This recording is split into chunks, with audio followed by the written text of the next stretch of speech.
what I've done so far today. I've cut in the top panel that splits the center.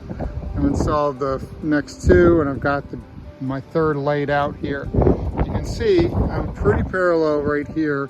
However, when I started installing, I noticed I was pulling tape from the edge of the panel over to the end, and I found that I was a good inch out. So in these panels, I've been stretching the top so that when I got down to this panel here, the top and bottom connection, I wanted to make sure that I've got a parallel line here.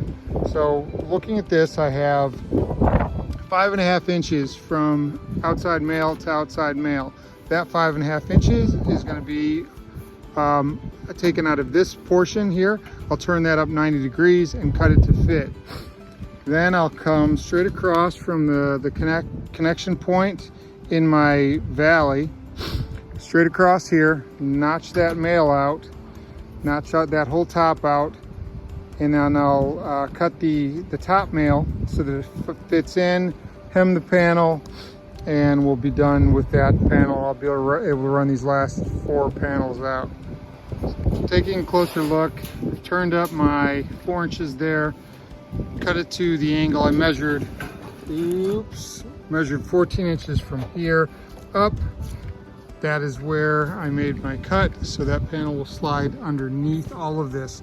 However, I still have my valley that is going to need to be cut, and that's going to need to be cut about right here.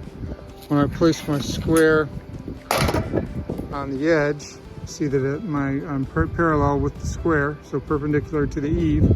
So I'll just place a mark right here, pull the panel off, make my cut up. This is my horizontal cut on the panel, and my marks for the bottom fold are already underneath. So I can complete all of my cuts and folds, and then just make the installation.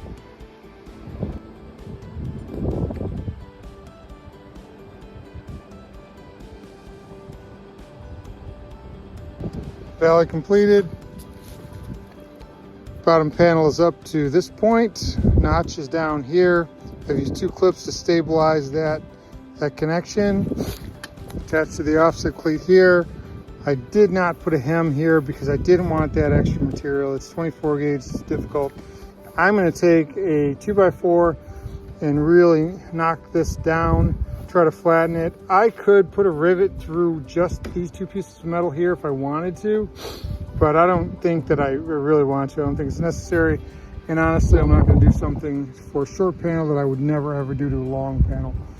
So I've got a straight line from eave to ridge, ridge to eave, and these next 4 panels should just fall on very easily.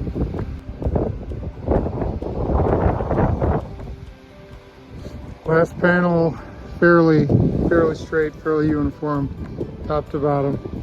Still have to move the scaffold around, do the work on the fascia, soffit cap, fascia, cleat, panel, and rake. Then we'll go to the other end and start with these closures in this ridge cap that I've got to figure out a design for.